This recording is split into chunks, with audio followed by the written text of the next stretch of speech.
Okay. With that, let's go ahead and get started. I'm going to count on the wonderful Club Dev co-host to help me admit anyone who joins us a little later. Welcome to the Council of Clubs meeting for September 16th, 2023. Anna, were you able to get the link to Michelle? Has she received that? Yes. Okay, wonderful. I texted it to her. Wonderful. Okay. So our agenda, first up, here's the agenda. We have the welcome to new club presidents and officers, announcements from elected official party officers, updates on our special election and how clubs can support those, the CADEM pre-endorsement conference updates and Q&A, upcoming endorsement considerations, a recap of the DEM Club Summit, and suggest a speaker. So with that in mind, are there any new clubs or club presidents in the room today? I know we have a new club president for the Vista Democratic Club. Cipriano, do you want to say hi? Yes, good morning, everybody. This is Cipriano. Happy to see some of you and pleasure to meet some of the new faces. Last Saturday, Tazine resigned, and with it, was elected club president. So look forward to working with you all. I'm happy to be a part of the team, and with that, let me know if I can be of any help to any of the other clubs. Thank you all. Okay, welcome to the group. So basically, I look at this Cipriano as a support group for Democratic Club President. So welcome to our group. We're happy to help you in any way we can. Okay, with that in mind, we're going to move on to elected officials and party leader announcements. Now, Deb and Michelle, we have an entire section dedicated to the upcoming CADEM. So is there any other elected official or party leader on the line who would like to make an announcement? Okay, hearing none. Here's our Club Development Committee. These are the wonderful individuals who assist me with our activities, lead many of our activities. And they also are co-hosts today. So thank you to Anna Webb, Rob Howard, Hugh Rothman, and Indranil Banerjee, I believe, who are on the line today assisting me as co-hosts. Okay. If I missed anyone, let me know. I will make you a co-host too. So the first thing on our agenda is the priority special election race updates. So the first race we're going to talk about is Tauna Rodarte for Fallbrook Union High School District. So this election is going to take place on Tuesday, September 19th, the day of the Central Committee meeting. Also happens to be my birthday. So, you know, it's a really important day, but it's a particularly important day because Tauna Rodarte is running for Fallbrook Union High School District. Now, this is a very high priority race. Based on current ballot returns, according to our campaign manager, 64% of the people that have voted, only 36% are Democrats. This is very much a winnable race. Give me just 1 second. I have.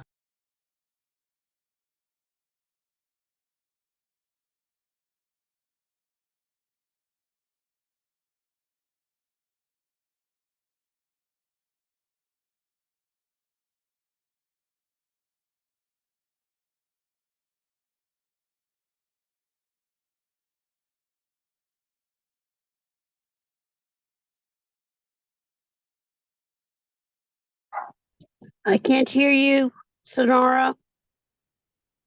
So that, I'm sorry, that was one of our members who needed some assistance. Michelle had called me. I think she's now in the room. Michelle, are you here? I did see her come in. I admit her. Are you talking about me, Michelle, or Krug? Michelle Krug? No, Michelle Krug. She just called me, so. Okay. So Anna, would you mind working with Michelle? She said she's still not able to get in the meeting. So yeah. Okay. So anyways, this is really important because 64% of the people who have voted already are Republicans. Her opponent's motto is vote anti-woke. He is a MAGA candidate who openly calls for book bans, opposes a safe place for LGBTQ kids, and supported by far-right activists. So this is extremely important. It's a small school district, but every kid matters and every school district matters. So I've already said, you know, if you represent one of the clubs that is out there walking today or calling today for Tauna's race, don't come to this meeting. Do that instead. If you represent another club, an affinity club or other that may want to participate in this race, that, you know, feels that this race is important to you, because it should be important to all of us, please do get involved. Here's the link to the upcoming events for Tauna Rodarte. So the upcoming links for Tauna Rodarte are the Stay of Action, which is happening today, canvassing to get out the vote tomorrow, phone bank on Monday. But really, if you want a phone bank any day of the week, you can. I've received the link to the virtual phone bank, and you can too. Ross Pike is her campaign manager. I'm going to put his info in the chat, and I'll put it on the slide as well, because you can make phone calls at any time for Tauna, and I've volunteered myself to do that. So, you know, I'd really love it. We'd all really love it if you could get this information out to your club. Judy, I saw that you joined. Thank you.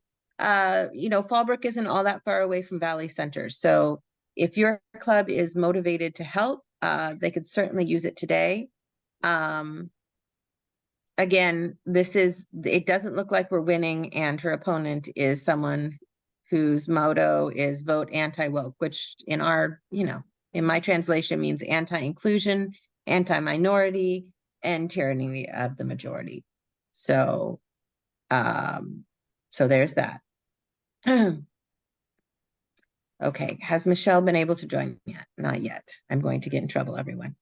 Okay, so next up. I just got on. Oh, wonderful. Oh, wonderful. Thank goodness. Okay, so Michelle, I was just speaking about Tauna Rodarte for Fallbrook Union High School District. I heard that part. Oh, good, wonderful. Okay. Okay, so Monica Montgomery Steppe is also running for Supervisor District 4. I have Aida Castaneda here, who is her campaign manager, and Michelle Krug has also been very involved. So I'm going to let them speak. Aida, if you'd like to go first, and then Michelle can follow up about what can be done to help Monica for Supervisor District 4. The runoff election ends on November 7th, but ballots are going out in October 8th, which is only a few weeks away. That's right. Well, thank you again, Sonar, for having us. Good morning, everybody. Buenos dias. My name is Aida Castañeda. I serve as the campaign manager for Monica Montgomery Steppe. Many of you were a part of our primary, and I just want to start by thanking you all for your time and your commitment. We had about a 25% voter participation for the primary, which, you know, we definitely were able to do things a little bit differently and make sure we got as many people out as possible. We exceeded people's expectations. But as we head into the primary, the general, we want to be sure that this is a full-on Dem turnout election.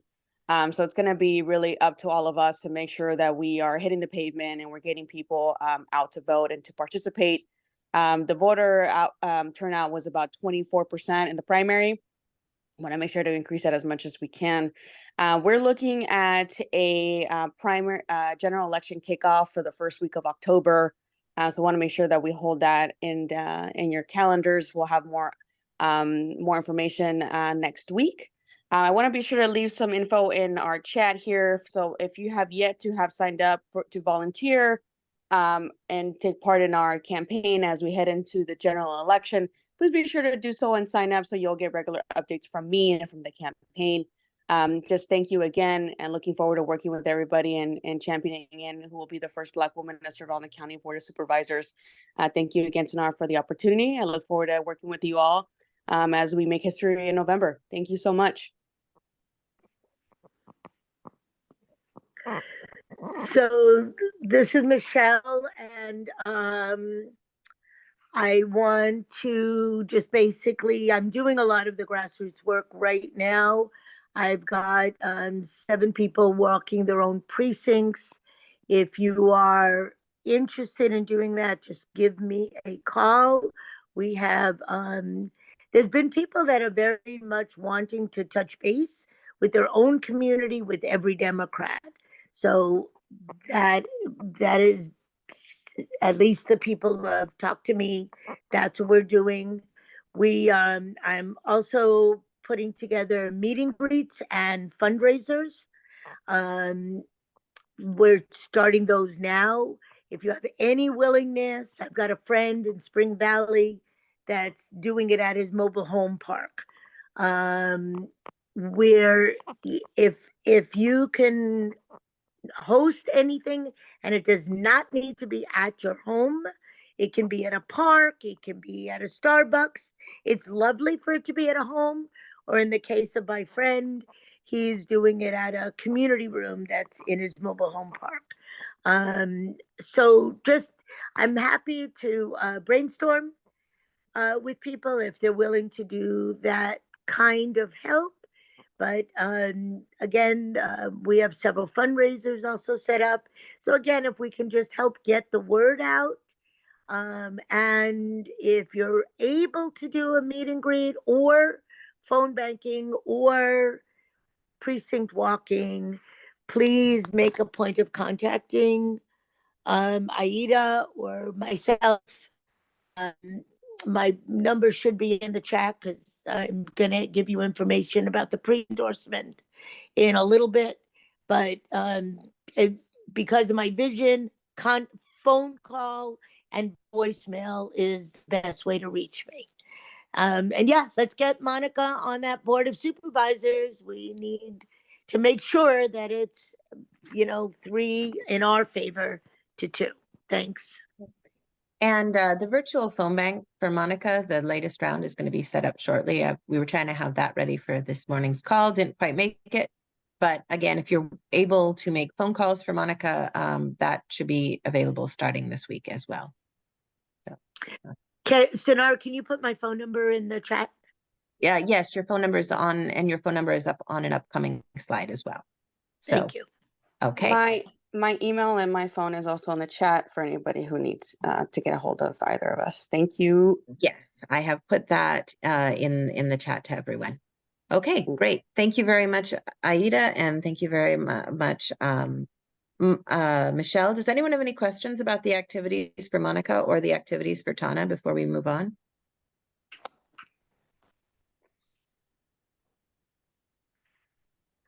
See any questions? I'm gonna add something to Tauna. Okay.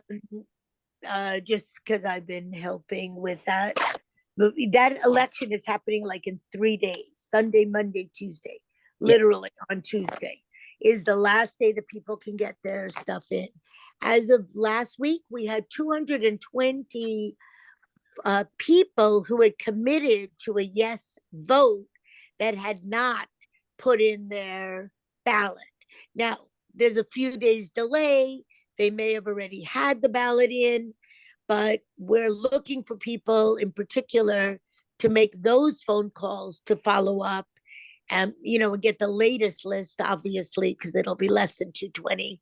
But it was 220 last week to just make sure that they get their ballots in, because people forget and they lose them and they can't find them and all of that. So they can go to the register of voters. Unfortunately, it's a mail ballot only election.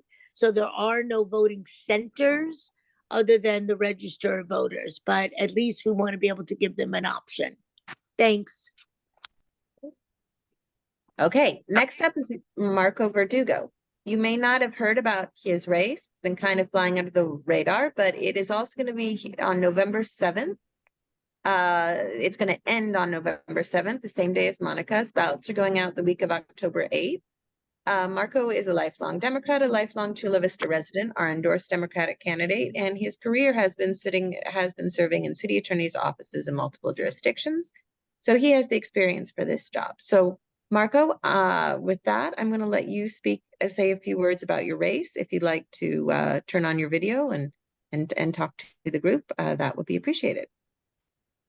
I believe my video is on and hopefully you can hear me, Okay. but hi everyone. My name is Marco Verdugo. Thank you for the introduction, Sonara. As she mentioned, I'm a lifelong Democrat, a lifelong resident of Chula Vista.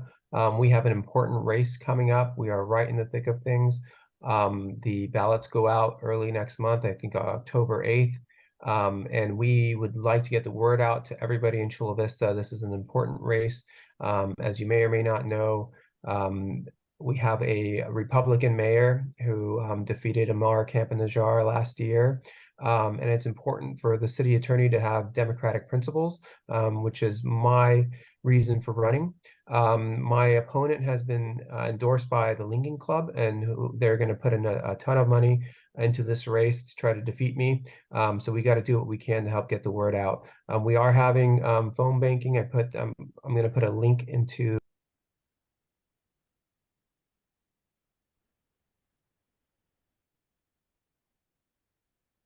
Marco, you turned off your sound. Sorry about that. I must have pushed the wrong button, but I just put in my website information into the chat, marcoverdugo.com. Please feel free to sign up. We need all the help we can get. We are having a phone banking event September 27th. I put in a link to our Google form for sign up.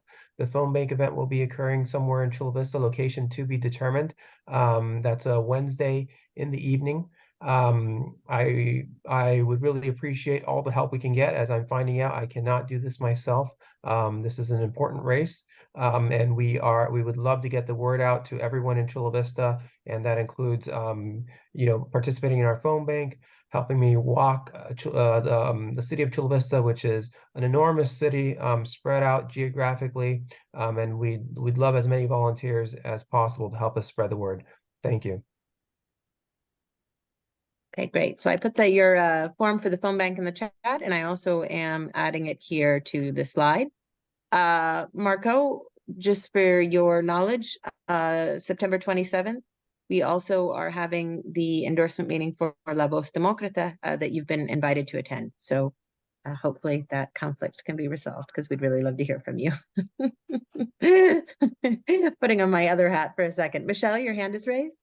Yes. Marco, I noticed you did not put a phone number in there for contacting you. And also, if you are using Vote Builder, you can set up a universal phone bank so people do not have to physically come down to a location anywhere and do that. Is that an option? That will be an option. I'll be speaking to my team about that. But we do plan on using Vote Builder. And I'm typing in my phone number into the chat now. Okay, I can help walk you through the universal phone bank if you'd like later. Appreciate it. And we'll work on resolving that conflict, Sonara. Okay, thank you. We were trying to get that meeting date set up. So does anyone else have any questions for Marco about how you can participate, or about his campaign, or about him? Okay, I don't hear any at this time. Thank you for being here with us, Marco, and we wish you the best in your campaign. Thank you. Appreciate it. Okay, have a wonderful Saturday. So, okay, onward and upward. Our next thing on the agenda is going to be the California Democratic Party pre-endorsement conference. And we are blessed here to have with us Paula, I see your hand raised. Is this for Marco, or? It's actually for Michelle. What is Michelle's phone number? I can't see it. Oh, it's on the very next slide. Right here is Michelle's phone number. So that is the slide I was pulling up right now. I have here Deborah Cunningham Skernick, who is our Region 21 representative, which is North County, Assembly District 71, 74, 75, and 76. And Region 22 Director, Michelle Krug, who is Assembly District 77, 78, 79, and 80. Here on the slide, and soon to be in the chat, we have Deborah's phone number and email, and Michelle Krug's phone number.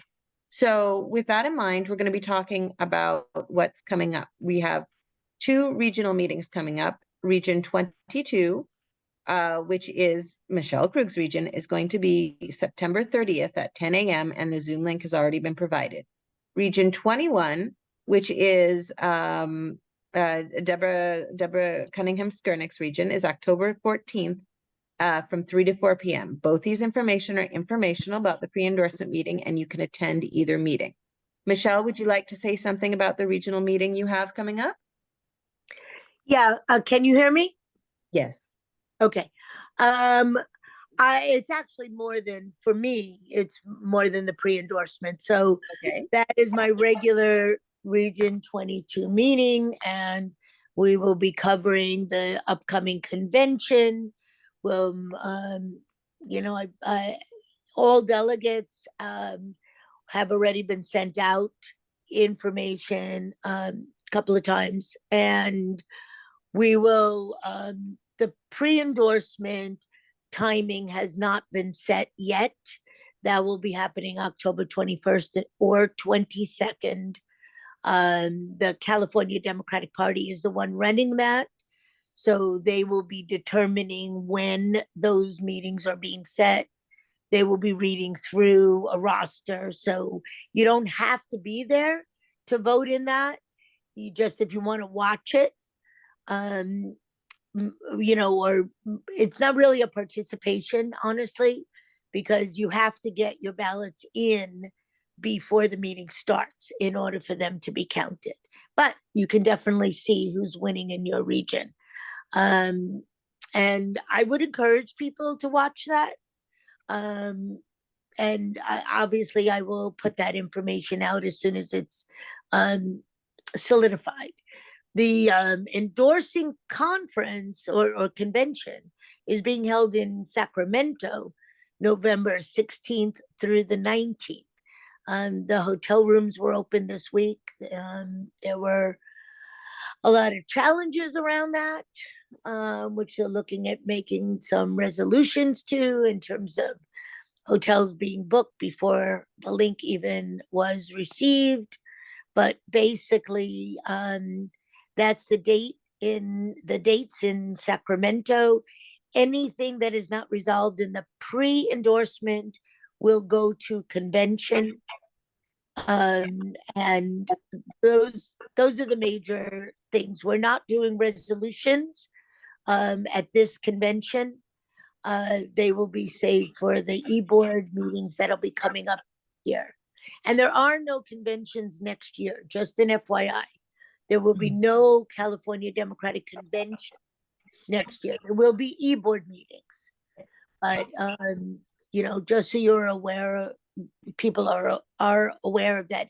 And anybody, as always, Sonara, I always give it to Sonara to send out, is welcome to come to my Region 22 meeting. Thanks.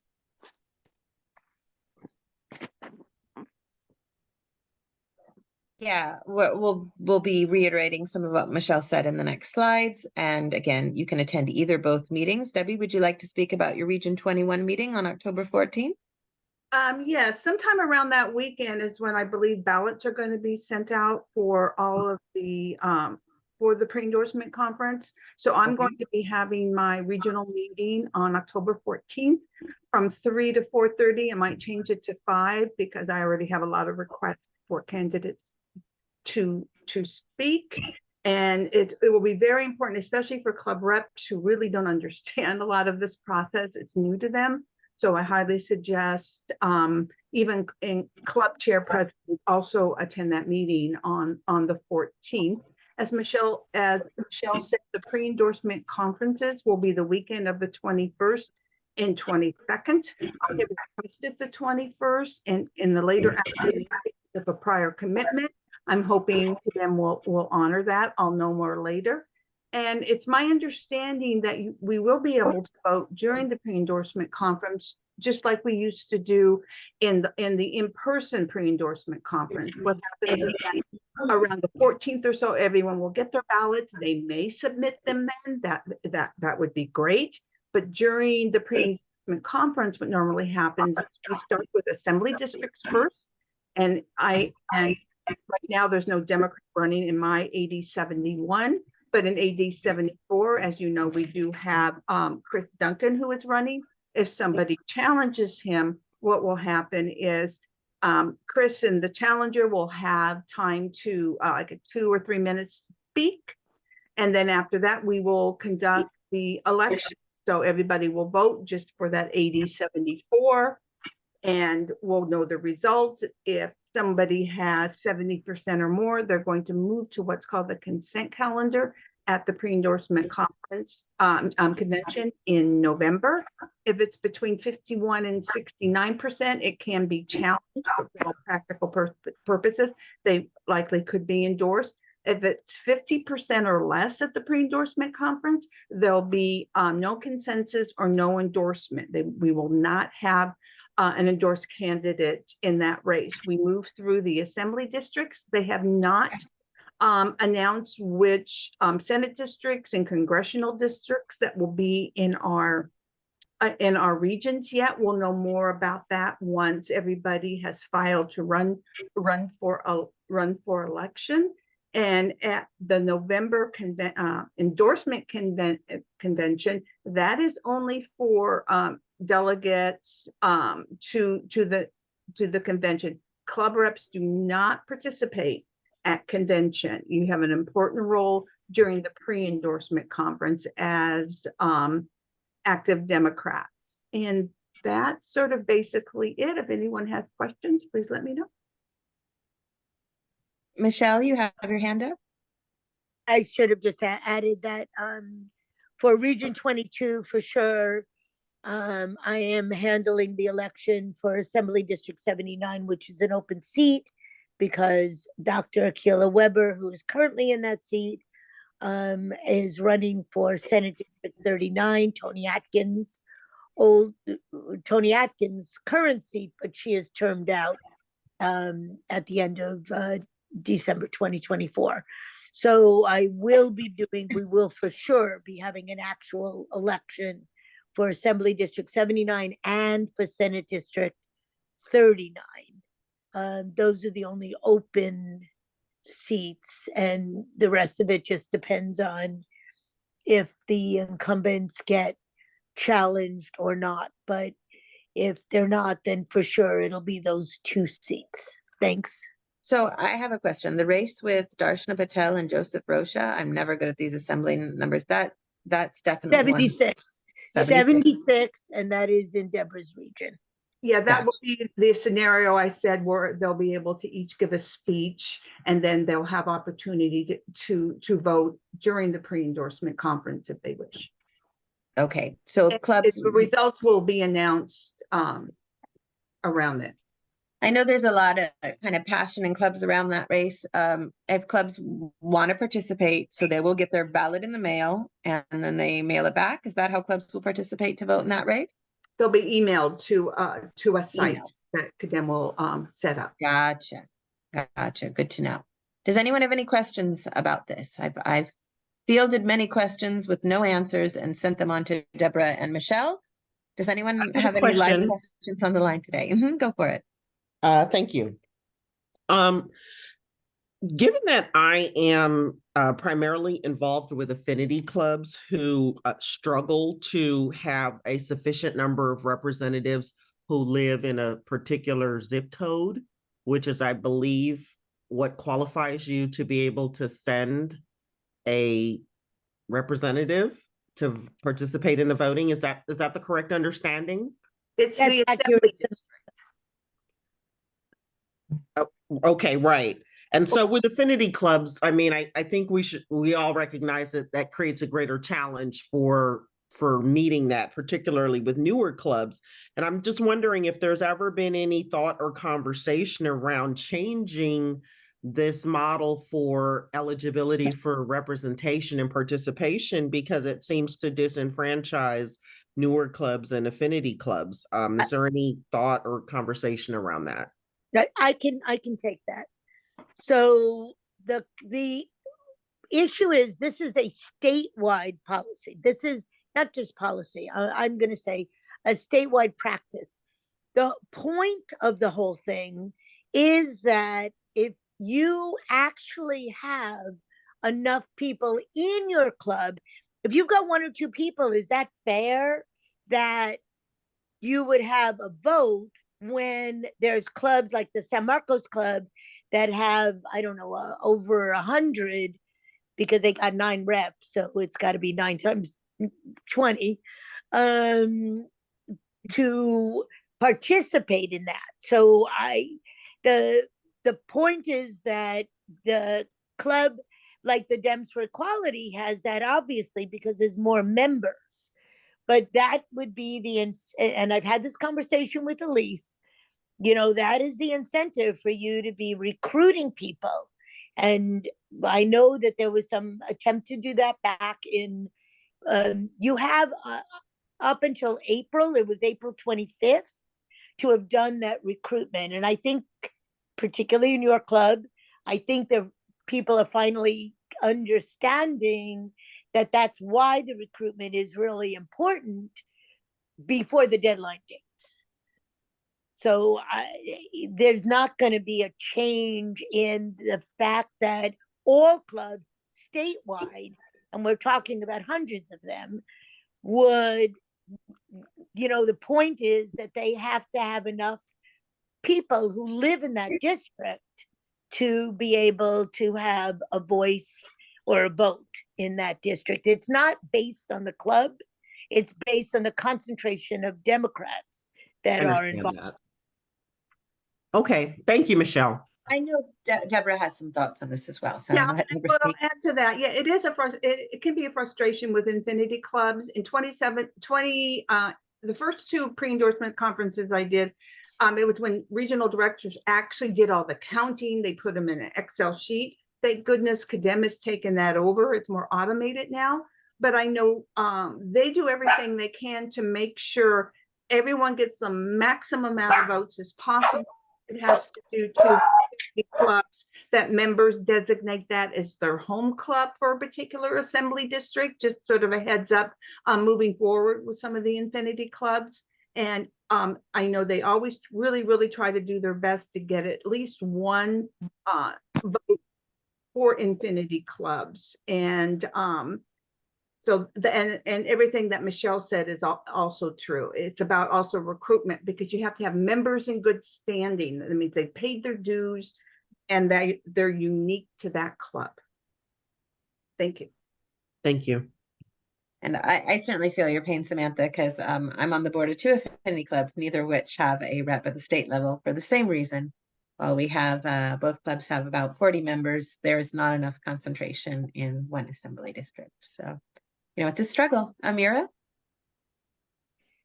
I just wanted to add on to that because we are an Infinity Club and we are Iranian Americans. So we are scattered pretty much everywhere, San Diego, Chula Vista, wherever.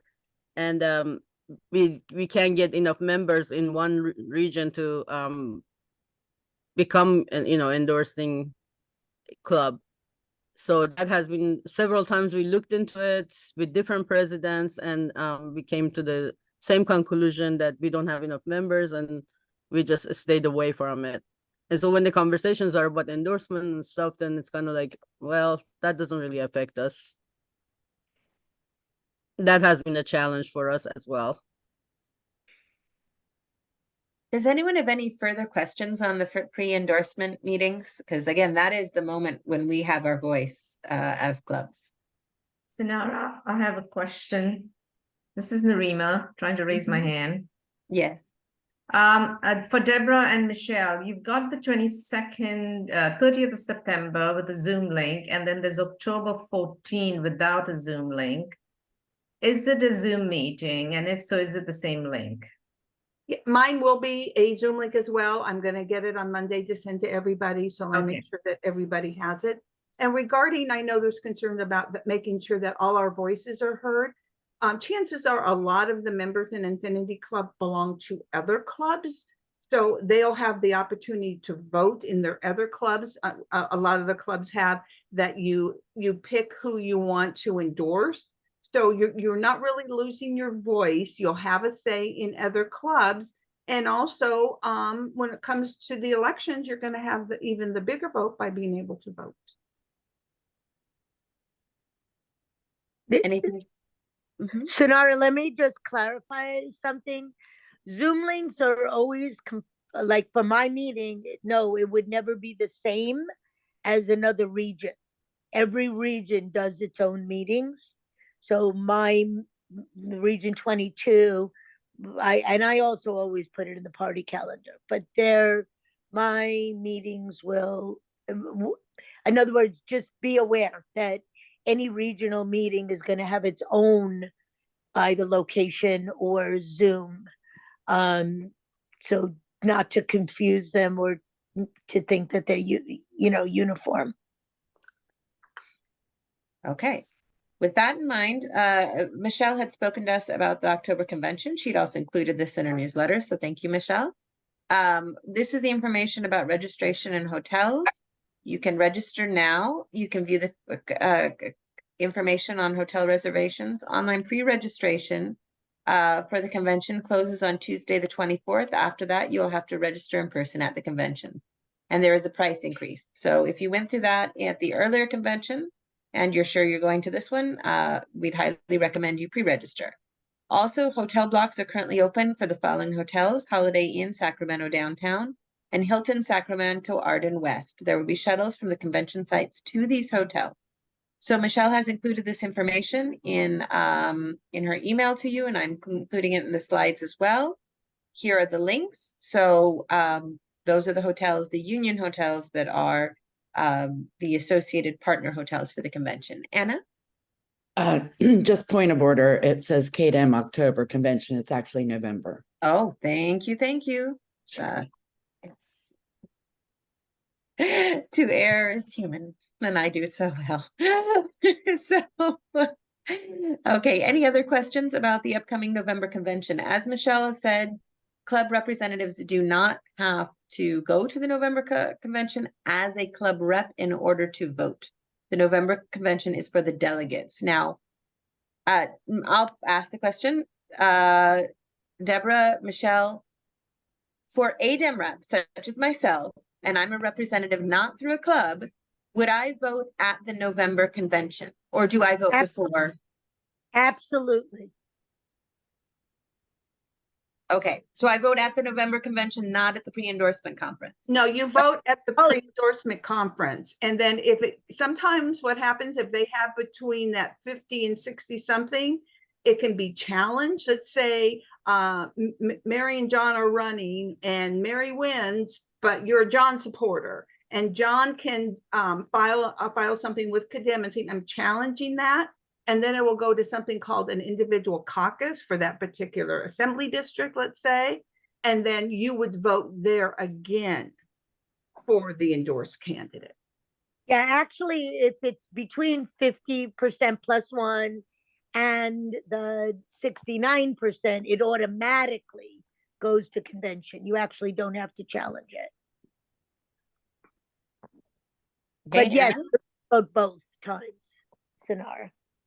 Would a club put in the chat what the thresholds are for everyone, and then they'll have a awareness of what it is. And also later today, I am sending out an email to everyone in my region with all that information.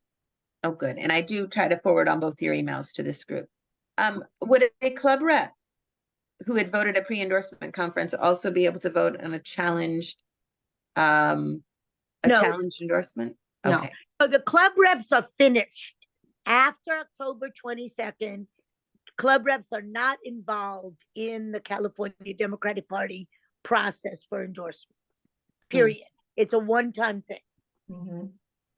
Anna, your hand is raised. Yes, I had a question. As an elected delegate by Central Committee, my understanding, of course, I live in the 80th district, so my voting as delegate would be strictly for the 80th. Is that correct? It'll be for the 80th, and it'll be, well, your senatorial district is not up. That's Steve Padilla, so he's not up. Otherwise, it would be for him as well. And then the last one is your congressional district.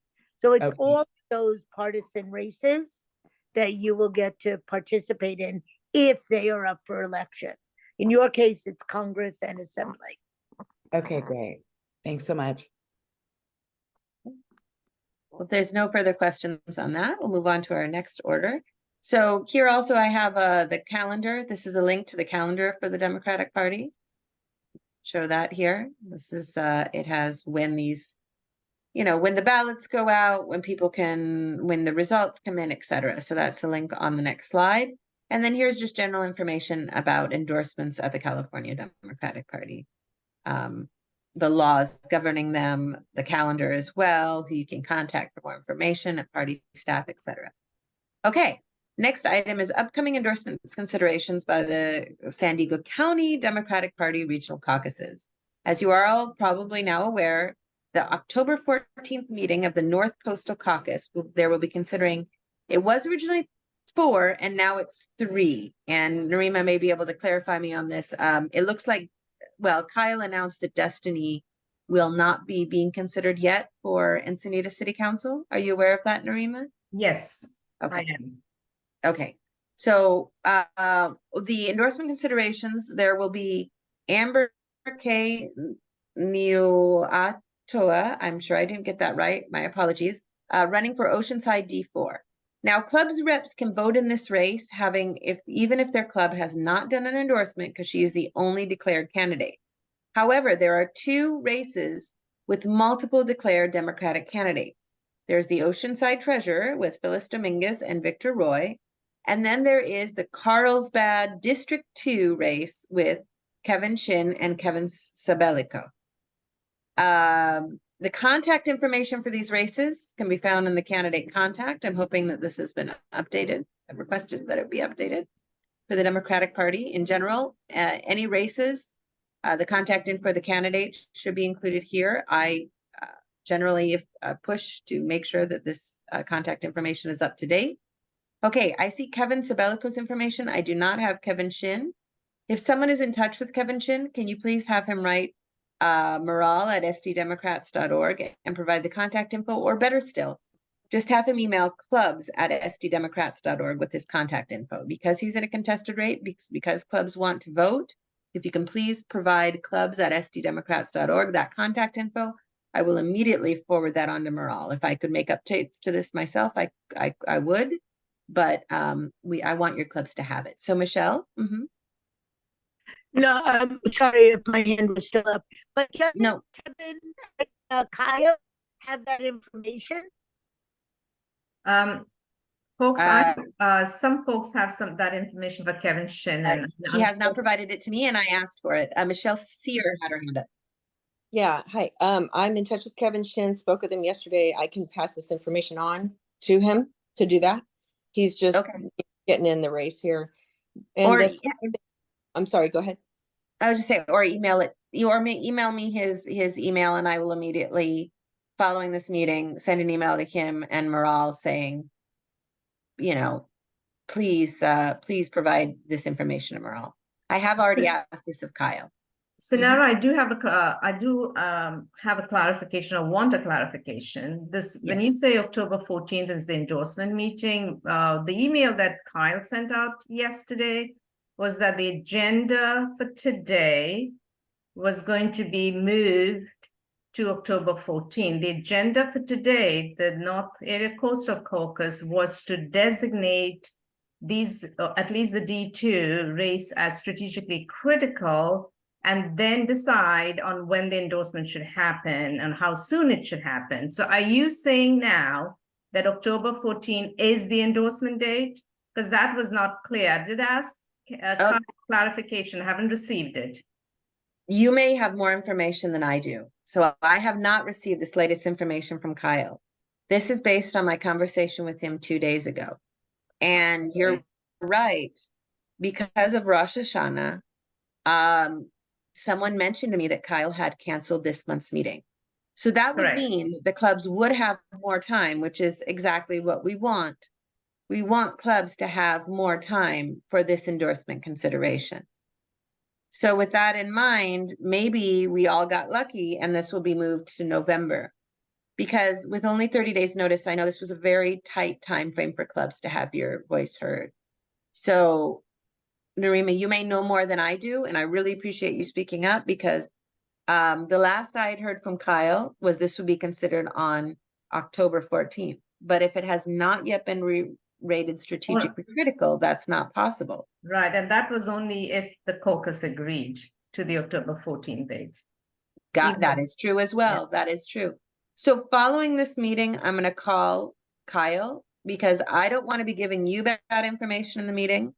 And I want you to know as soon as I have better information. So I had not received the email about the cancellation of the September meeting, which is why I'm providing the information that I'm aware of. And my information from Kyle is of 3 days ago. And so you may be right. And if so, that is a very, very good thing, because it gives everybody a little more time. I know that you're all under a lot of time pressure here with this 30 days. So thank you. Thank you. So I'm sorry I'm not able to give clear guidance here right now. Again, Kyle has not communicated to me what he communicated to Narima. So I'll send up a follow-up email following this meeting as soon as I'm able to reach Kyle. Because you may all have another month. So sorry for the confusion. Oh man. Okay, with that in mind, I'm going to just really quickly review the requirements for races with multiple Democratic candidates.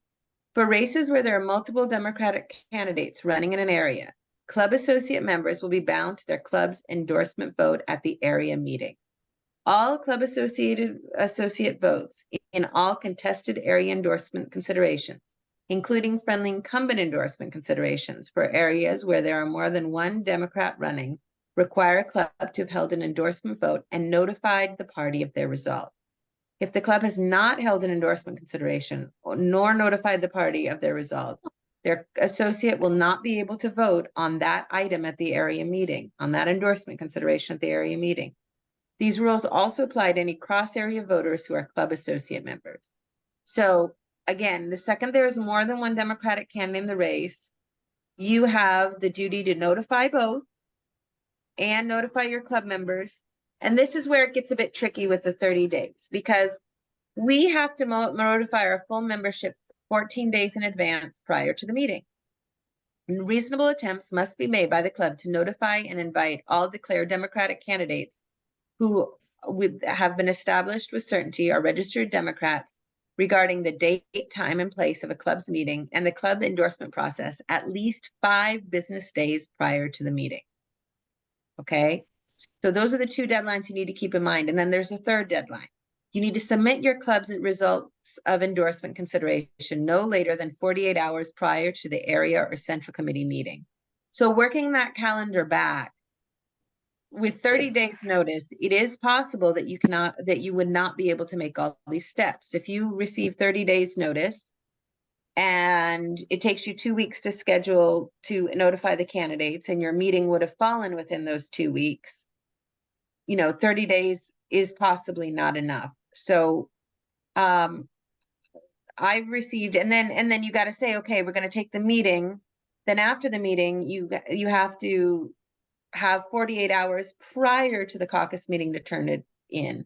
So this has caused some consternation in North Coastal, especially with these endorsements, because 30 days, it's very tight. It's very tight. And it's been an issue in other caucuses as well. So one solution that Kyle proposed and I would support is changing that 30 days notice of the clubs to 45 days, because that would guarantee that a club would have at least one meeting within the time frame that they could notice for their members, because with 30 days, we're not able to do that. So that is a bylaw change that a policy and procedure perhaps change, I have to check which, that I'd like us to consider at a future council of clubs meeting, because these timetables have been difficult to meet for clubs many times in the past. Anna, do you have a comment on this? I do. I wanted to give an example because this exact thing just happened to us. So on July 31st, we got noticed of the friendly incumbent endorsement for Andrea Cardenas, and there is another person running, and that was July 31st. Our meeting was scheduled for August 5th. We had already noticed friendly endorsement for Nora Vargas. So that was that meeting set, and too late for us to have it that meeting. Well, what happens, because South Area is the first Monday of the month, sometimes our meeting time on Thursdays is before their meeting and sometimes after, and September was after that meeting originally. So it totally cut us out from being able to endorse in that race. So I would wholeheartedly agree with this change to 45 days. Yeah, it was a problem in the South as well, because it was announced on July 31st. Most clubs took August off as a custom. They'd already announced they were taking August off. So yeah, I mean, there were issues there as well, but in general, this 30-day notification to clubs, given that clubs have to have 14 days to notice their member and have that additional 48-hour buffer at the end before the endorsement meeting, can make without a special meeting that difficult. And I don't think some people appreciate how hard it can be as a club leader to schedule a special meeting. Our membership have other things that they do in their lives. And if we pick a new meeting date, inevitably someone will not be able to attend, somebody who wanted to have a voice.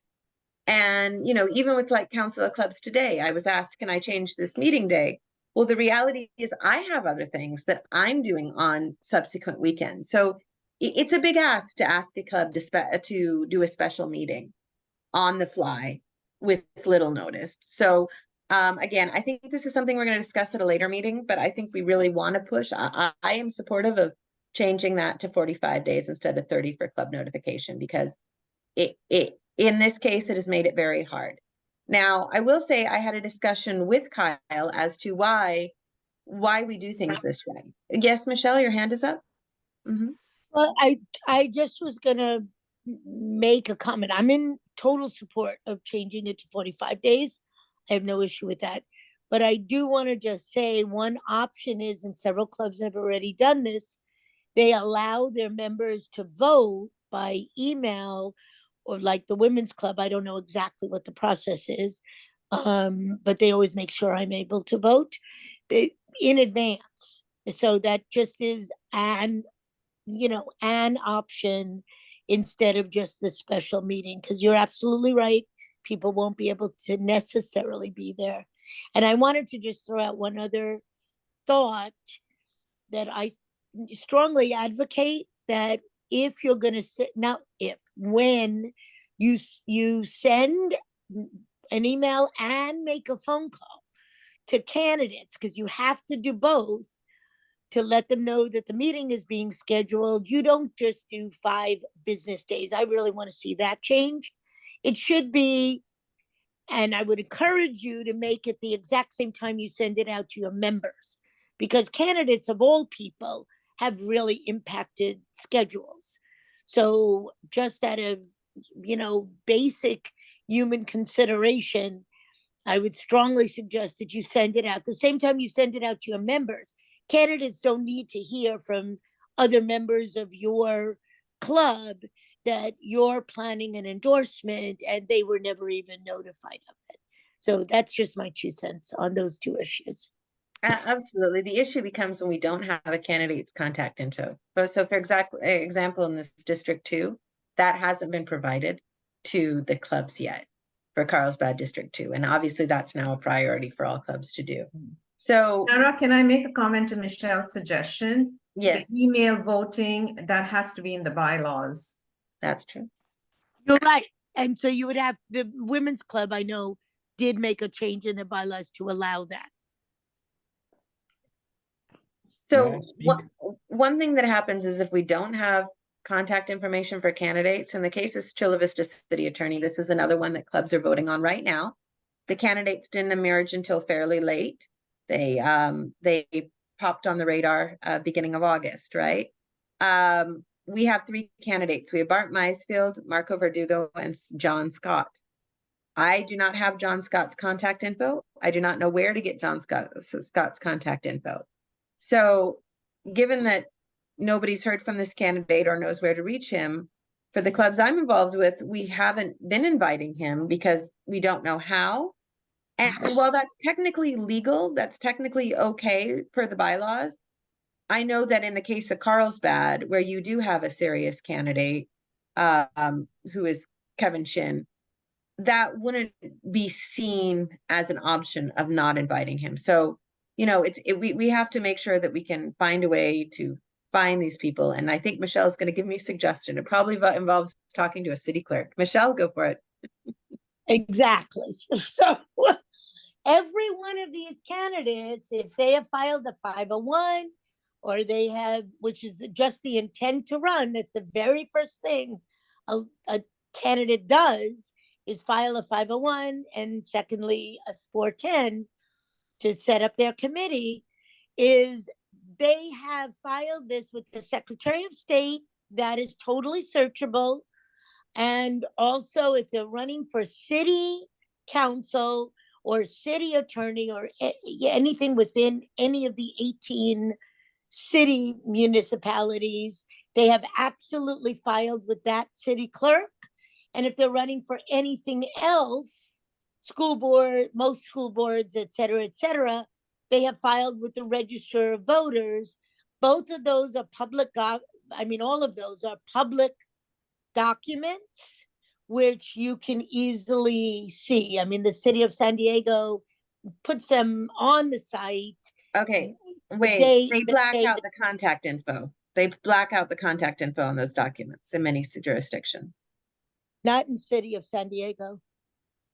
Okay, I know in some of the smaller jurisdictions, at least they black out the contact info. So but you can make a phone call and they will give it to you. It is public. Okay. Chiwu? Yes, I just provide Kevin Shin's email address to you. Wonderful. In the contact in the chat room, and Wonderful. I'm trying to get his website link to you as soon as possible. Yes. And I also have a concern about the whole process. I think October 14th day to endorse anyone is too early. It's kind of surprise. I mean, I expressed my concern to Kyle too. I don't think it's fair because not every candidate have a chance to market their campaign, talk to our voter, and voter pretty much do not know Kevin Shin. So push that in a way to force the party to endorse one candidate versus the other because the rush, and the other candidate doesn't have time to prepare at all. So I'm not sure.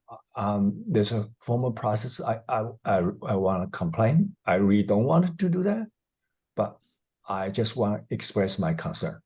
I've expressed my concern as well, Chiwu. And Narima, from what she stated, it may be that it's no longer October 14th because the September 16th meeting was canceled.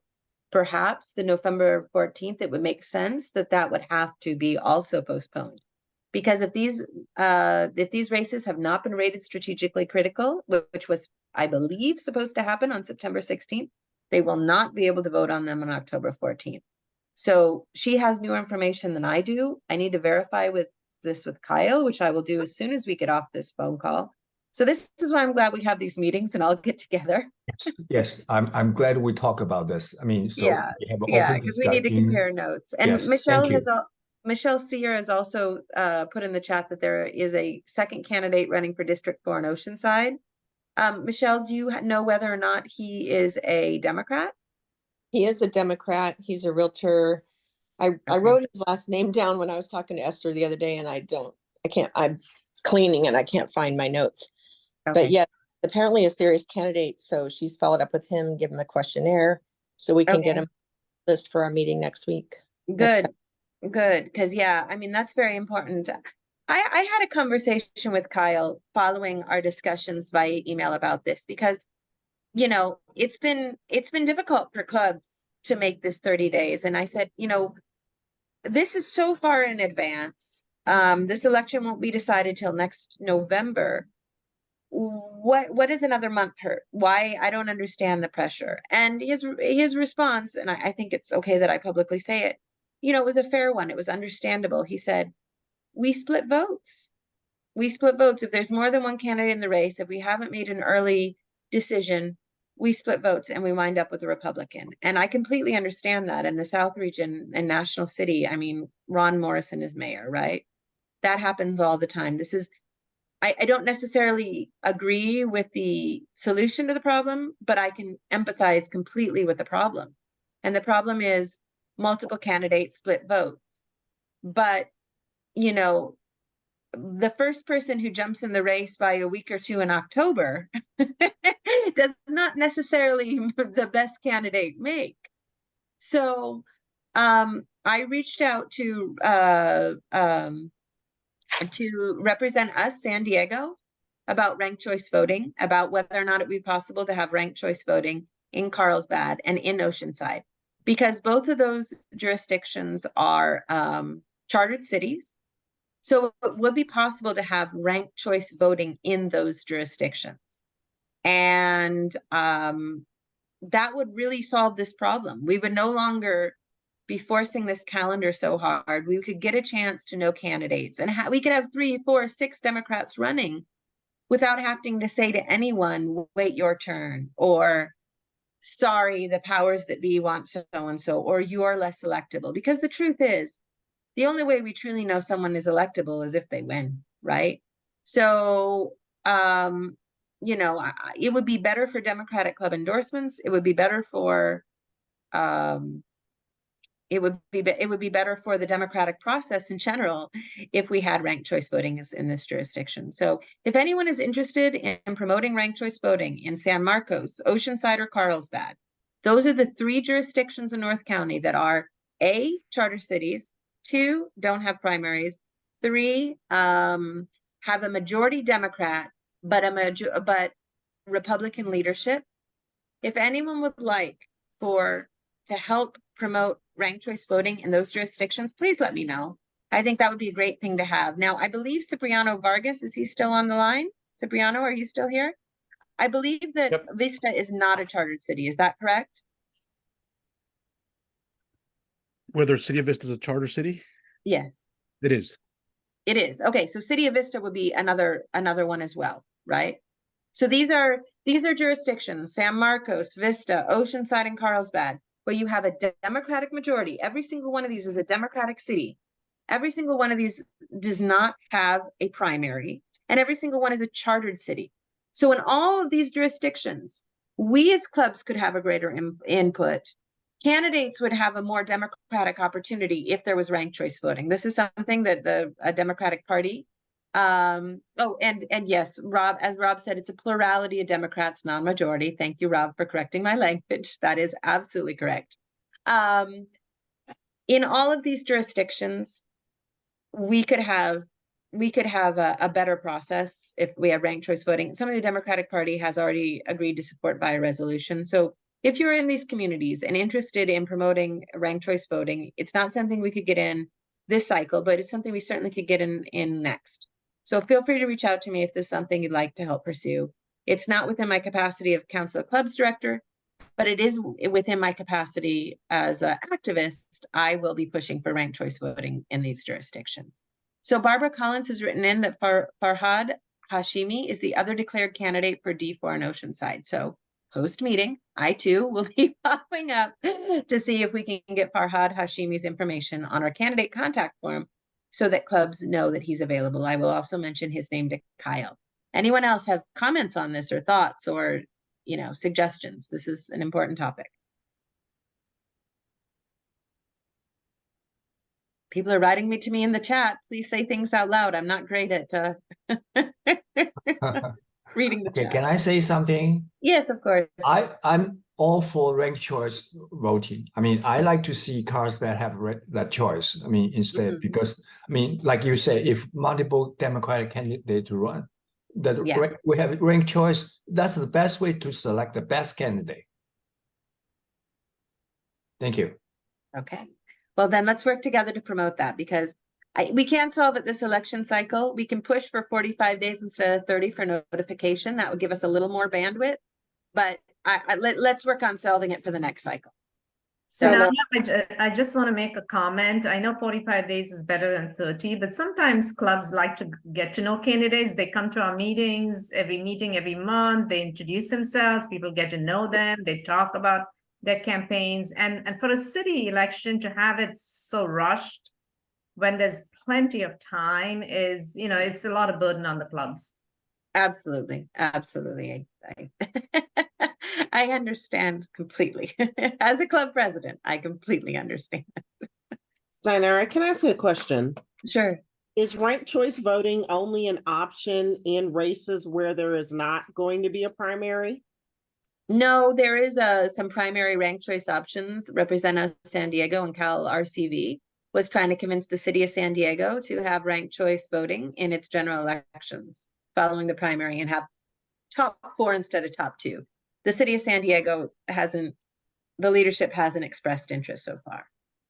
This Yeah, I'm isn't a not Democrat or surprised. Republican thing, but yeah, I mean, they I know have- I've had conversations with multiple individuals, I think you and I as well, around what seems to be this artificial rush to, deem a race critical so that we can lock in an endorsement for whoever seems to be the predetermined golden boy in that race before folks even have time to properly consider getting into it. And I think that practice disenfranchises, people who are newer to politics, people who, aren't going to show up with locked in every in-party endorsement and lots of money up front from, special interests or influence groups. And I think it's really problematic. I understand that there is strategy in mind around how we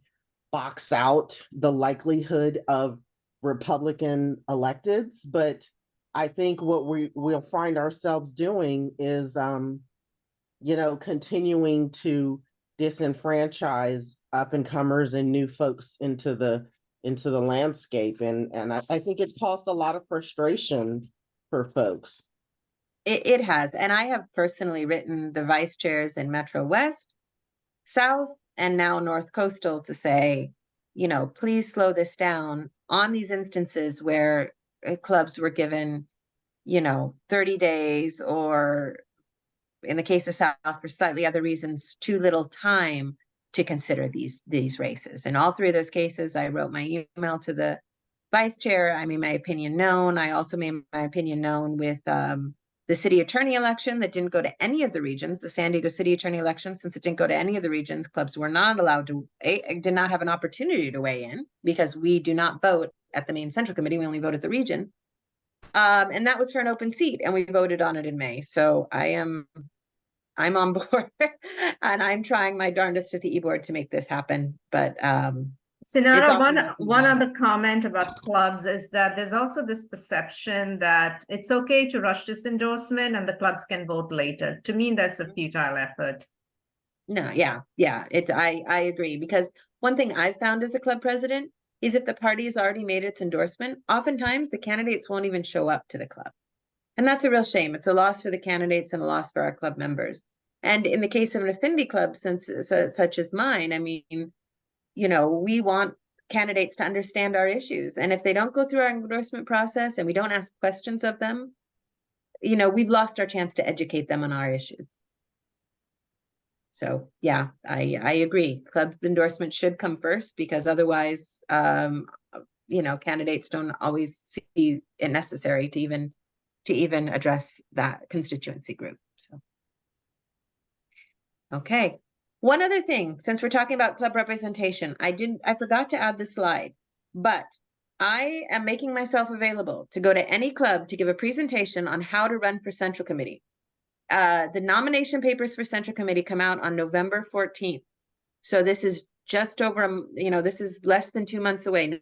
November 14th is when those nomination papers come out. You must have 20 signatures minimum, 30 signatures maximum. I recommend that everyone get 30 signatures, good signatures, by December 3rd.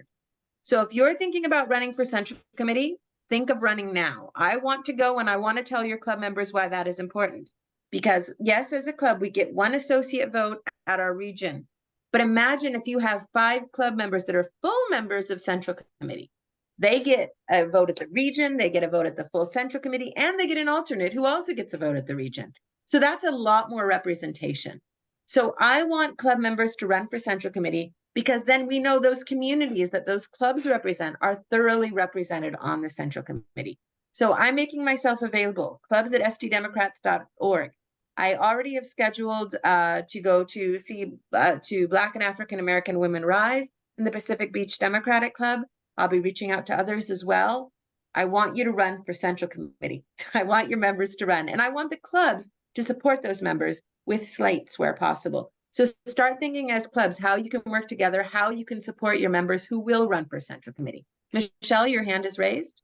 Yeah, just a clarification. My understanding was that can someone look on the calendar? Is November 13th? Sorry, November Monday? 13th. Yeah, I believe it's November 13th. And my understanding was that it was until December 8th, which should be a Friday. I'm not sure because I don't have a calendar in front of me that I can see. But those were the dates that I had memorized. So if I'm wrong, I want to know that. And then also, I also offer any kind of help in facilitating people understanding the process. So please use me as a resource as well. I'll double check those dates. I was trying to open it right now, my presentation, and I wasn't unfortunately able to pull it up. Okay. Yes. Any questions about that? This is Samantha. Am I muted? No. Oh, okay. Sorry. Quick question. Does the party create or provide infographics that depict this kind of information? Because people who are visual learners need options for processing complex concepts and materials. And I'm just wondering, I'm not expecting that to necessarily be your responsibility, Sonara. I know you carry a lot, but I feel like the party should be thinking about this kind of thing, particularly if we claim we want new people entering the political arena and engaging with the party structures. If we're not providing various means for people to access the information that's actually useful to them, you know, it just continues to be the folks who know and the folks who don't. Yeah, good point. There was a time when I was working with the party on videos on how to vote, how to register to vote, etc. Some very visual infograph, simple videos. We need that for running for office too, including Central Committee. I agree. Yeah. Well, I don't know if you have the option or the ability to carry that back to them, but I think these are the kinds of things that they need to start thinking about, because, you know, when we talk about access and we talk about, you know, diversity of engagement, you know, that's one of those things that folks learn in different ways. Yeah. Okay. Well, with that in mind, on our next, if no one has anything else on this topic, we have recommend a speaker. Does anyone have any speakers that have recently spoken to their club that they'd like to recommend for others? We had Nicole Crosby, which was really good talking on GVROs last Saturday. Nicole Crosby, our Claremont Democratic Club president? Yeah. Oh, what was the subject again? GVROs, you know. What's that? The gun, you know, people who have history, that you could gun violence restriction, you know. Oh, I didn't know that Nicole was an expert on that. Oh yeah, well, that thank you. The project that she worked on is now considered the model for the state. Wonderful. And you know, I'm looking here at our list of proposed speakers. I don't see anything here about gun violence protection. And that's something that a lot of clubs have been doing presentations on. So we should add some names, including Nicole, if she's willing to do so, for gun violence protection. So thank you. Thank you for that advice. Is there anything anyone else has heard from lately that they would think that other clubs would benefit from having as a speaker?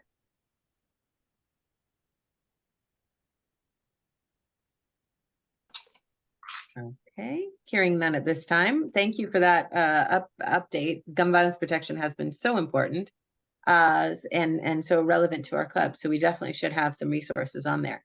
The Democratic Club Summit, I'd like to think, was a success. I certainly enjoyed myself, and I'm so grateful for everyone who volunteered, who sponsored, who contributed. I mean, just everyone in this room and beyond it who made that event a success. We have some wonderful pictures to memorialize it here. This has been in the newsletters and it's also on your slide. So wonderful pictures of our wonderful people who were doing wonderful things. So we have all these great pictures. We have the presentation slides from all the presentations given that had slides at the Democratic Convention. So if you look here, here's all of our different slide. We also have videos of the session summits. Unfortunately, there was a few sessions that for different reasons weren't quite able to be recorded, but quite a few of them were. So we have a club fundraising, empowering the youth, leadership training, conflict resolution, newsletters, BIPOC participation, and the speeches. So if you'd like to take a look at those are all available on our YouTube channel. Okay. So now on to other announcements. I have a few quick announcements and then others can chime in. The first is the Democratic Convention. So how is this different than our club summit? Our club summit was all about skills for clubs. The Democratic Convention is more broad. The Democratic Convention will be about our candidates, highlighting strategies for our candidates, the Go team. This is a broader convention and probably a bigger convention. It's going to be October 28th from 8:30 a.m. to 5:30 p.m. at the Center for the Arts in Escondido. So clubs are invited to participate. We want your club to participate. Your club members are also active Democratic volunteers. It is open to everyone. There's an event flyer and sponsorship details. And I believe in their tickets, I believe there is a slight fee for the tickets, but sponsorship is available as well. Does anyone have any questions about the convention?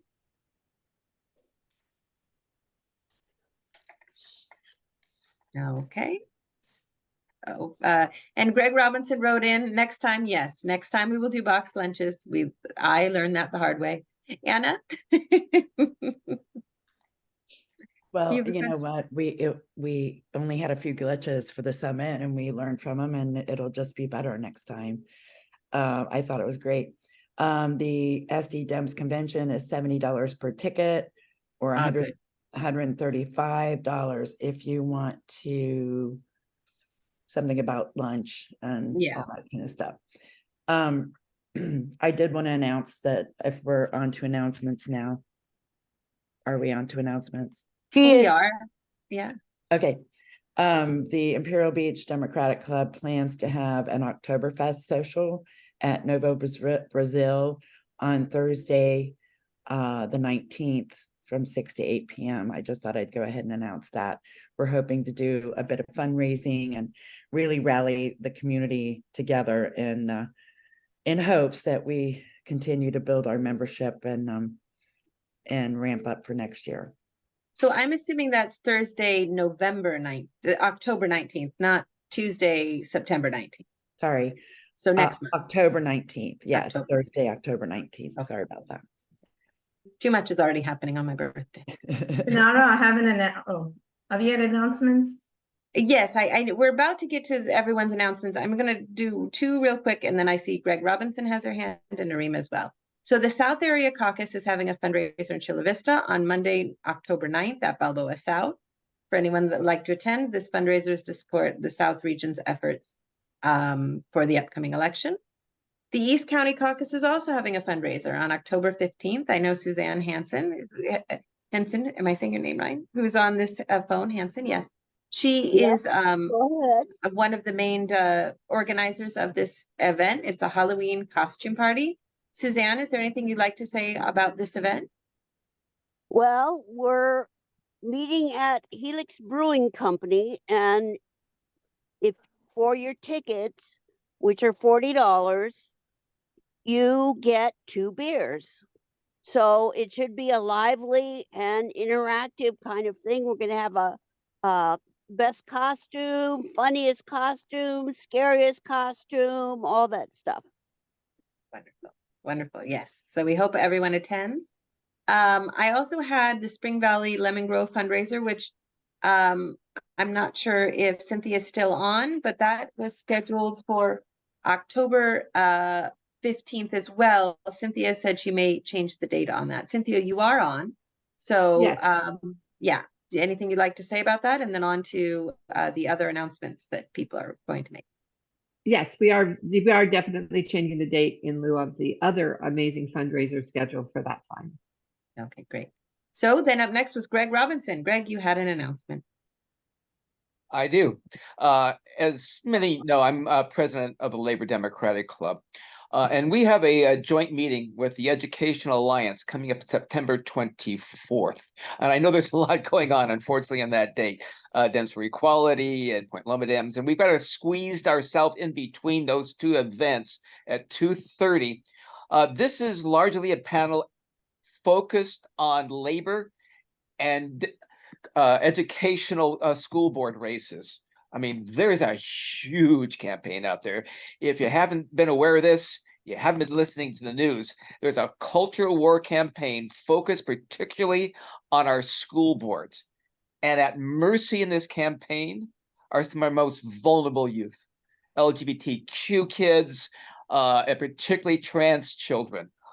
These right-wingers are coming after school boards as a leg up in future elections and a place where there's culture war can be waged.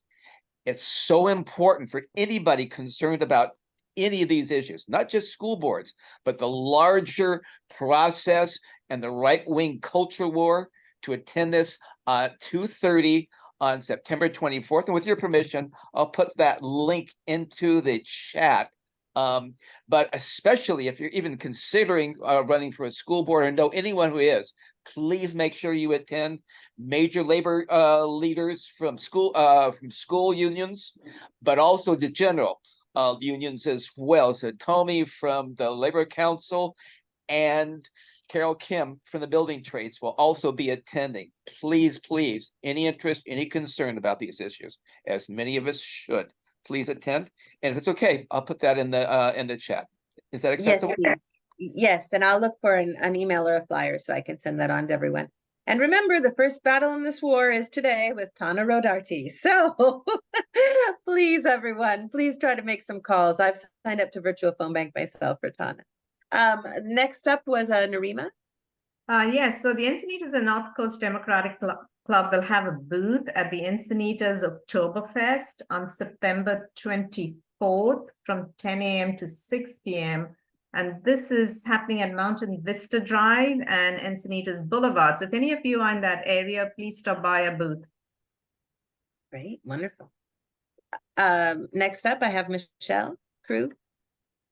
Yeah, just a suggestion that if clubs are meeting in person in particular, but honestly, even if they're on Zoom, you might want to consider in your October meeting doing some actual work, phone banking or texting for, in this case, Monica, or for, what is the gentleman's name that's running for Chula Vista attorney? Marco Verdugo. Marco, I just blanked his first name. Thank you. For Marco, or again, as Sinara said, I also strongly suggest if everyone could just take an hour or 2 hours between today and Tuesday, that honestly may make the difference for Tana's election. So that's it. Just look at your clubs as also being able to actually participate. I know the Young Dems are planning to do phone banking or texting during their upcoming meeting in October for that reason. Thanks. Okay, Amira. My announcement is about something that just happened a couple of days ago. We had a fundraising for a candidate running for Congress in actually Phoenix, Arizona. She is super smart. She's progressive. She's Stanford graduate, and she's currently she is vice president of the mayor of Phoenix. So if she gets elected, she would be the first Iranian American in Congress. So we raised about 19,000, and our goal is 20,000, and we are calling everybody. We are doing our own phone calling to get her in the office. And I saw her video. She is great. So I'm very proud of what we achieved. Yeah. What is her name? What is her name? It's Yasmin Ansari. I sent the email. If you see the email, she's on the flyer. She's graduate of 2 major universities. One is Stanford that I remember, and she has been supporting the Iranian movements of the women back home. She actually did a mural in Phoenix, of all places, of the movement. And so we are very, very proud, and we are really pushing to get her elected. And then we would start working on Nadia's election for county, no, not county, I'm sorry, Grossmont. District. Healthcare, yeah. Grossmont Health District. Yeah. So after we are gonna push this to, that's our goal for this year, to push this to into get elected. They both are super smart, very young, energetic, and we are gonna post her video on our not website, I'm sorry, the other one, Facebook, so people can see. I think we have more access to people, and if we get more than 20,000, whatever we can help. Everybody is so impressed by her that we are like push. I have made so many phone calls to our members, to anybody that had phone number, and trying to get people to donate. The fundraising was yesterday or Thursday, but I couldn't go because the minimum was 250. That's way over my budget. But you know, we are pushing people to donate whatever, you know, $5, $10, whatever they can to get her elected. So we want to have somebody young, smart, and really progressive in the Congress. Sounds wonderful. I can't wait to figure out her name. it's yeah, if you check it out, Yasmin Ansari. Yasmin Ansari. Yeah, and I can send you the email Great. that I sent to our members. Okay, well, I'd be happy to make a donation to her campaign. She sounds that wonderful. would be great. Yeah, thank you. Okay, Danny, you're up next.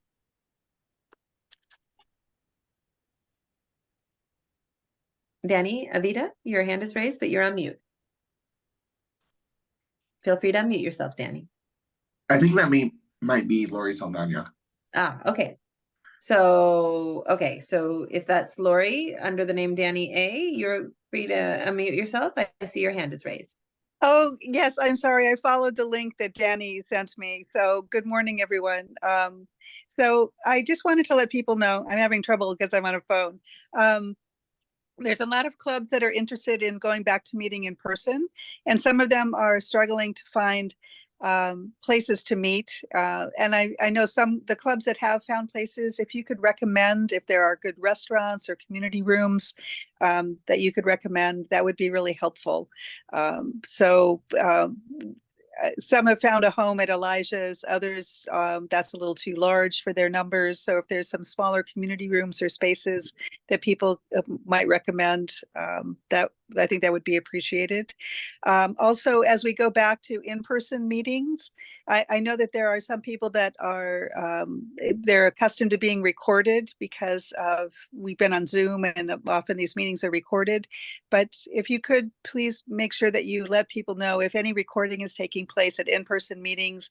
It is a different format, and if you're not recording it on Zoom, if it's not hybrid, I think people would appreciate knowing if any recording is going on.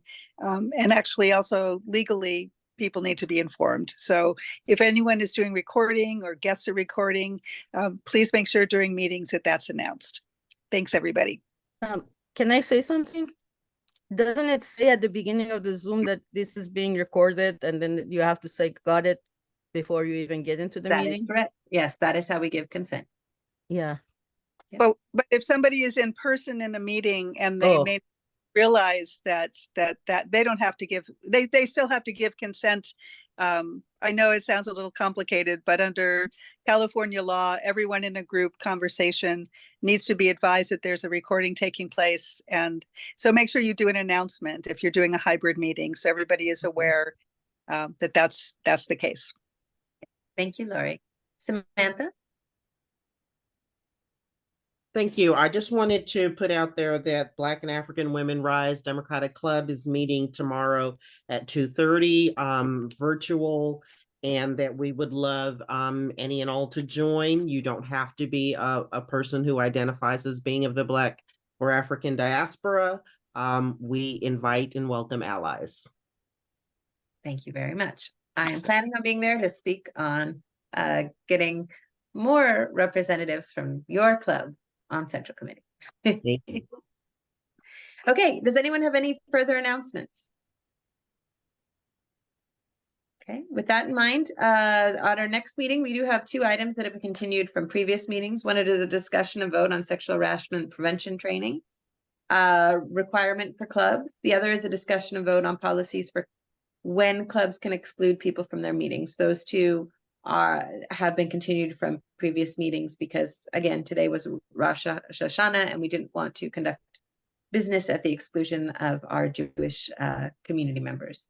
Additionally, we have new business being a discussion and vote on extending the requirement for the SDCDP to notify clubs of upcoming votes. So the suggestion is that we switch that from 30 days to 45 days so that the 2-week notification period for clubs will not force clubs under certain calendar conditions to calendar a special meeting or lose their representation on Central Committee. So those are the 3 things that we have planned that we need to discuss at the upcoming Council of Clubs meeting. Is there anything further people would like to discuss at that meeting? Feel free to reach out to me with suggestions. Does anyone have anything else, or can we adjourn this meeting at 11:30? No, just one question. Do you know if the SDCDP is posting the endorsement calendar? I know they did the last time, and I was looking for it this time. Is it on there right now with all the different endorsements? It is, but it wasn't very far ahead of time. I learned about the 30 days prior to it being posted as it was posted. So unfortunately, checking that calendar hasn't been, oops, that's not the right one. This is the endorsement form. We need to make sure that it's kept up to date. That's my point. So it's under, I guess I don't have it here, but I will put it here, sddems.link, and it is under timeline. sddems.link timeline. I will add that to the chat.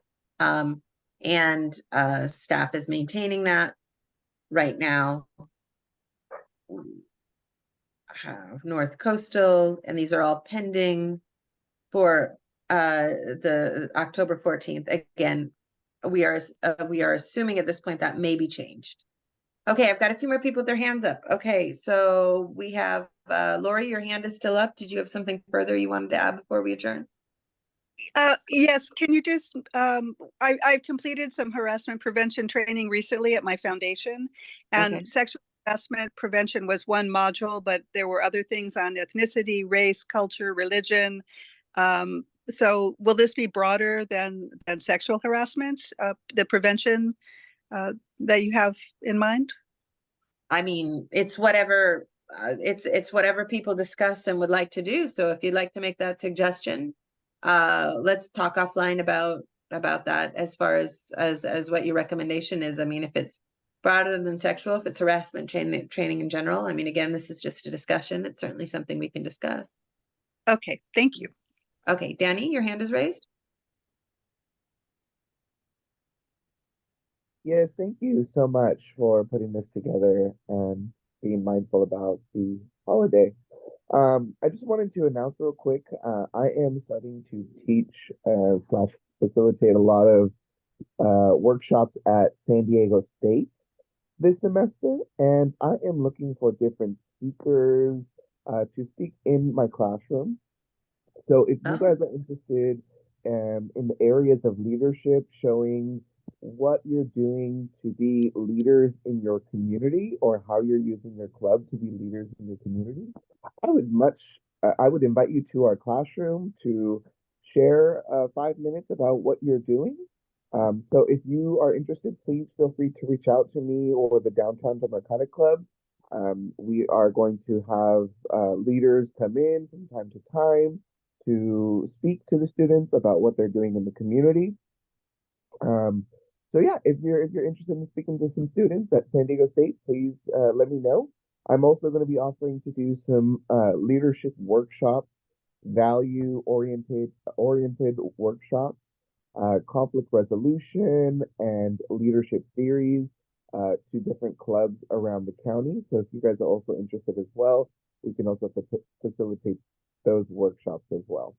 Thank you very much. Hi, I want to ask you to please put your name and your contact information in the chat. You got it. Okay, wonderful. Unfortunately, the chat is only visible to me, so I will re-forward his name and contact info on the chat. I will send that out to everyone. Or you can send it out by email, which would be great.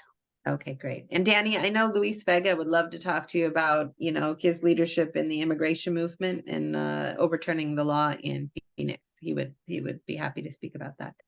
Paula McCormick, you're next. You are on mute, Paula. Got it. Samantha, may I have your contact information for the club?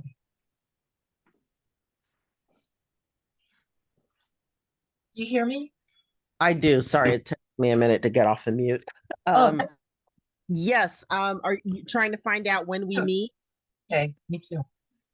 I'm sorry, is that what you were looking for? Correct. Like any.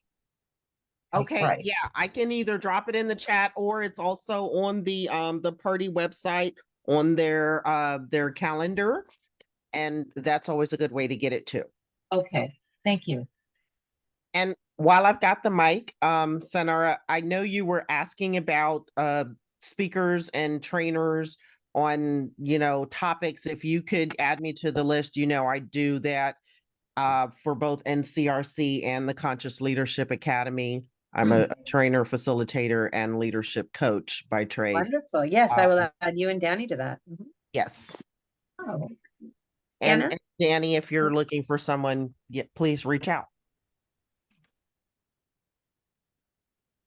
Okay, great. Yes. I just wanted to suggest going back to the timeline, the endorsement timeline, that since we do have at least one new president and some others may not have this as our Linktree link, because that Linktree link for the clubs has basically everything you need right there in one spot, which is very helpful, including your document, your link to type in and document with your minutes the endorsements that you do to get them into the caucuses 48 hours within 48 hours ahead of time.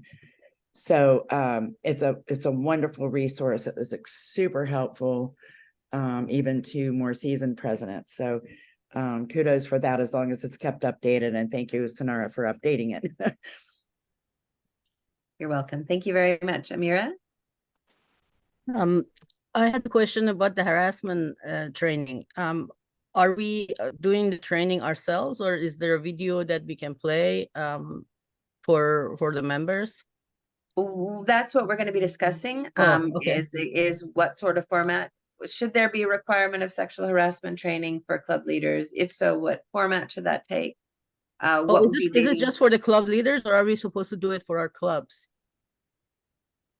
Well, for club leaders was the idea for the requirement, but certainly doing one for your club isn't a bad thing either. Okay. Because recognizing what is sexual harassment is something we all should be doing. Yeah, we did it at our work, so I'm very familiar with it.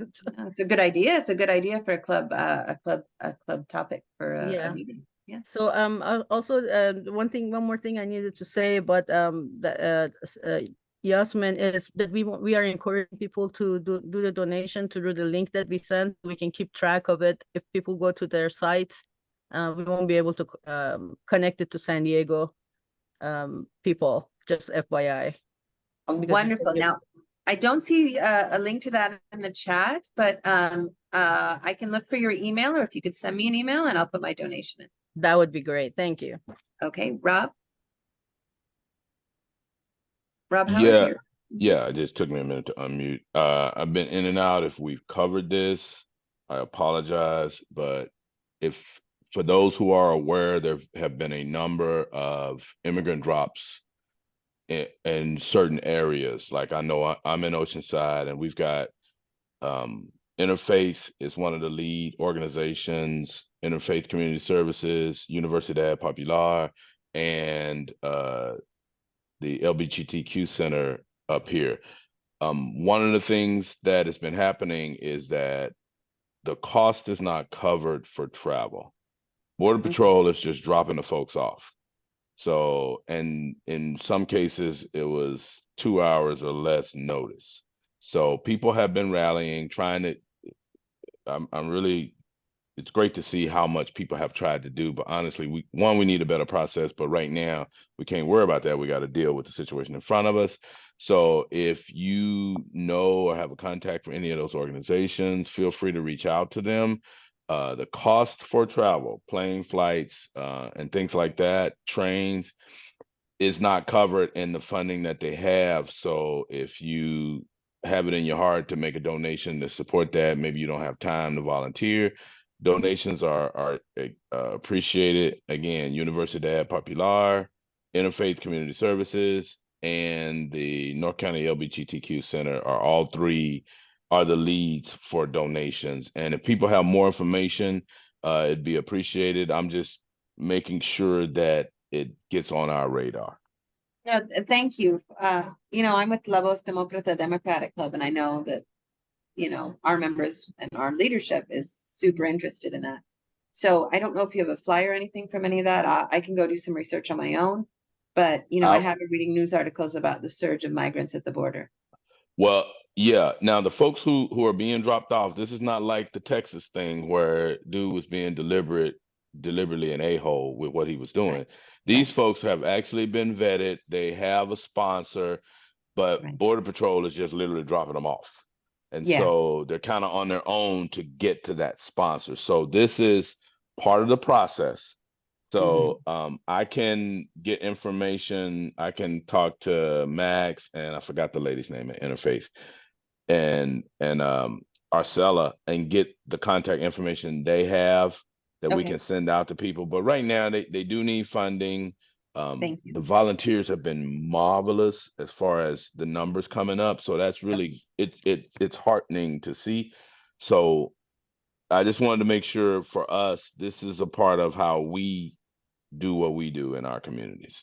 Yeah, they actually spoke at our meeting, La Voz Demócrata, about 4 or 5 months ago. So I'm going to go back and look in the notes and make sure we get that in our next newsletters about our upcoming meeting, because, you know, again, people are inclined to help. It's just knowing that this is happening. The newspaper articles I was reading were about, you know, asylum seekers here at our border not being bussed in from Texas, but just a lot, just a lot between the two border walls. Yeah, Michelle Krug, you're next.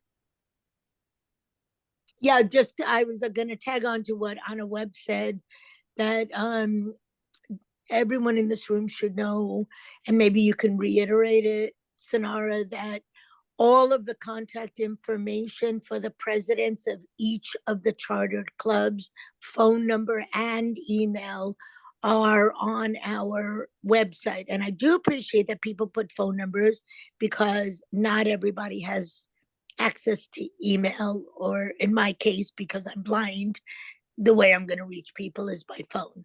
So you can check that those are updated. I know some people have had some challenges with updating it once they've been elected into a position, but please, you know, check that out for your club and let Sonara know if it is not updated, and let's get it to be a, you know, a usable list, which for the most part they are, along with the calendar for the party. Again, I'm going to reiterate that Sonara has always been patient about presidents that don't know how to change their meetings, but I would strongly suggest that everybody learn how to be independent and change their meetings on the party calendar, because a lot of candidates go to that party calendar, or just regular people like me, to see if there's a club meeting, and very often they don't change it, and then I'm calling Sonara and saying, what's happening with this club? Yeah. Thanks. Okay. So Chiwu? Yeah, this is follow up to what Rob Howard just said. I attended Oceanside Club meeting earlier. They mentioned that we can donate to Interface general fund, then they would take our money to help asylum seeker. Also, to Rob, I wonder how would I find out those information ahead of time? If I would know, I would drop everything else to help.